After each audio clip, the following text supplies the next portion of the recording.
While national home prices are cooling off, a handful of secondary markets are charting a different course, posting double-digit gains. I'm Danielle Hale, Chief Economist at Realtor.com, and this is the Weekly Housing Outlook, an evolution of our Weekly Housing Update video that is now a forward-looking data guide built for when you start your week. Longtime watchers will note that we've shifted the release date from Fridays to Mondays and have expanded what we'll cover with a few new sections this week. Realtor.com has been publishing the hottest markets report since before I became the chief economist here nearly 9 years ago. It's our way of measuring competition by tracking where intense online housing demand hits limited housing supply. Specifically, we look at page views for property against how fast homes sell. When I first stepped into this role, the West dominated this index. Today, however, the competitive core has shifted into the Northeast corridor. Hartford, this month's leader, serves as a primary example. It's a haven for buyers priced out of New York and Boston who are searching for relative affordability. In this month's report, senior economist Hannah Jones goes beyond the month-to-month moves and takes a look at two trends that have evolved over time. First, she examines markets that have been mainstays on the list over the last 4.5 years, dominating in the period since interest rates shot up. And this list is really all about secondary markets in the Northeast. Two metros, Manchester, Nashua, New Hampshire, and Springfield, Massachusetts, have made this competitive list every single month over the last 4.5 years. Another three, Hartford, Connecticut, Rochester, New York, and Worcester, Massachusetts, only fell off a handful of times. While national home prices cooled, values in these Northeast strongholds have risen by double digits. Hannah also looks back roughly 5 to 6 years ago to the markets that were hot during the pandemic frenzy. She explores what cooled conditions in a handful of examples and what the implications are for buyers and sellers. She finds a fundamental lesson for real estate here. The metros that stay hot the longest are, almost without exception, places with little room to build. The markets that cool the fastest are places where supply has space to expand. Let's turn to the week ahead and the economic and housing indicators that the Realtor.com economics team will be tracking and interpreting over the next 5 days. On Tuesday, the Consumer Price Index drops, our biggest indicator of the week. Headline inflation will likely track slightly behind the 4.2% increase we saw in May, though core inflation could match or exceed last month's 2.9% reading. Easing energy prices are likely to offer some headline relief as the Middle East tensions track toward resolution in June, though those prices remain a wild card as long as the situation with Iran is unresolved. This reading is unlikely to change anything for the Fed, but the longer rates remain high, the more likely it is that inflation expectations begin to drift higher. The Fed's recent focus on guarding against inflation is designed to accomplish this. Given these expectations, higher inflation readings than what I've outlined could put further upward pressure on mortgage rates, which release on Thursday. They already face stress from an uptick in the 10-year Treasury yield and another breakdown in ceasefire talks. Thursday also brings the National Association of Realtors report on pending home sales. In our June Housing Trends report, senior economist Jake Krimmel noted that contract signings climbed for a 7th straight month. I'm looking to see a slight uptick in NAR's pending home sales, showing that buyers continue to bite as more sellers list their homes and inventory continues its gradual climb. On Friday, we get the U.S. new residential construction data, tracking housing permits, starts, and completions. This construction data has been pretty volatile lately. I'm watching to see if multifamily starts bounce back from a pretty abysmal May performance. I'm also looking to see if the slowing decline in single-family permits is finally enough to spark actual growth in June. The Realtor.com economics team also drops 3 publications this week. Economist Jai Shu releases the June rental report on Tuesday, July 14th. Senior economist Anthony Smith publishes the June luxury report on Wednesday, July 15th. And our summer intern, economist Glenn Morgenstern, delivers a study on short sales on Thursday, the 16th. To see where the market is actually heading, we need to look back at a few major updates that hit the market over the past few weeks.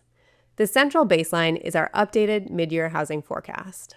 On the whole, our original forecast was pretty good, but we made some small modifications to reflect the data and events that we've seen so far in 2026.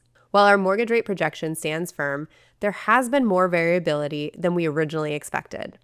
In February, rates dipped under 6% for the first time in 3.5 years, before reversing quickly to 6.5% as Middle East conflict sparked inflation fears. The volatility makes it incredibly tough for buyers and sellers to plan and budget, and we see that reflected in some of the data year to date. Our annual home price forecast has been revised slightly lower to reflect the softer pace of growth we've seen so far this year, but prices are still expected to eke out a small gain of 1.2%. Because this rate of growth tracks slower than inflation and expected wage growth, it is actually improving affordability for buyers, even as prices go up. In fact, monthly payments for homebuyers are projected to drop for the first time since 2020, and the drop is now likely to be a bit larger than we first expected. This really is a win-win. Buyers see modestly lower monthly payments, and sellers still secure higher selling prices in many markets, even if, again, those adjustments are pretty modest. Because of the sluggish start to the year, with sales up just 0.2% through May, we revised our annual home sales total to 4.10 million units. That's down from our original 4.13 million unit projection. But we still expect 1% growth. That implies improvement in the second half of the year, and live data that we've seen so far confirms things are moving in the right direction. June existing home sales fell to 4.09 million units compared to May, but they outpaced last year's numbers for a third straight month.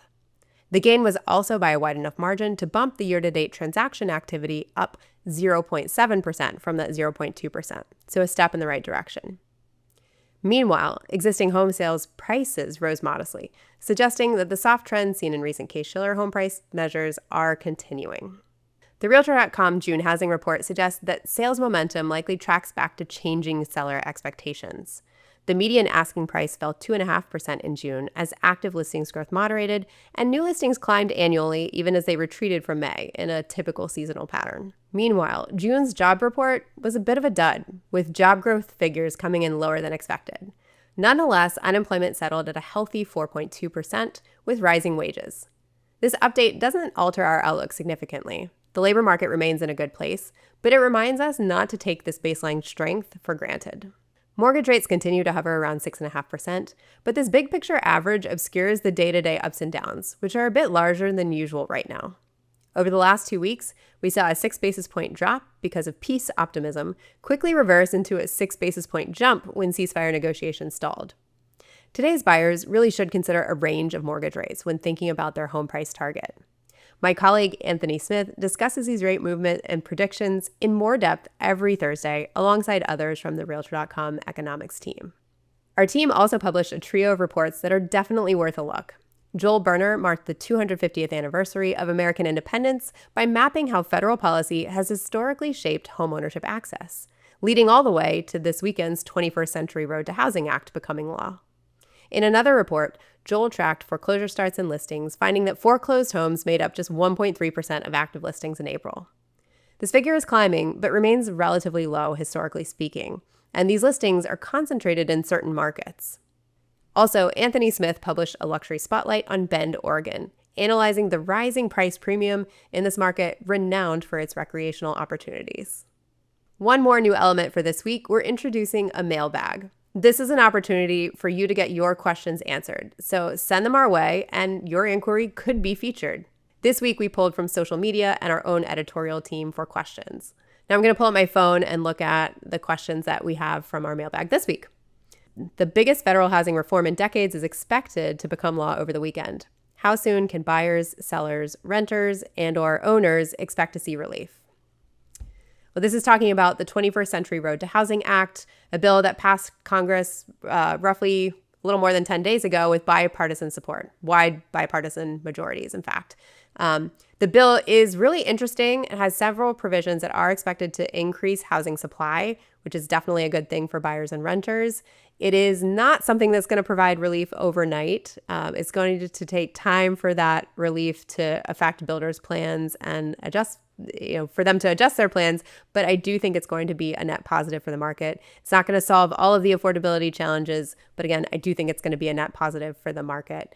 One of the most interesting provisions of the bill is that community development block grants, a federal funding mechanism where the federal government passes funds to local entities for community development, is now going to be tied to housing construction.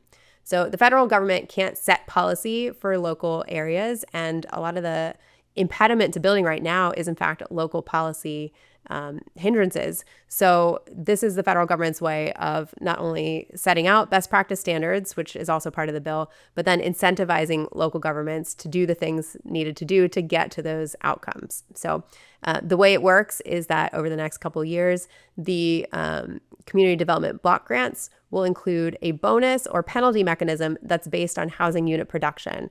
And that should incentivize local governments to adopt policies that lead to more housing production, which will ultimately mean lower prices and rent relief for buyers and renters. All right, let's take a look at the next question.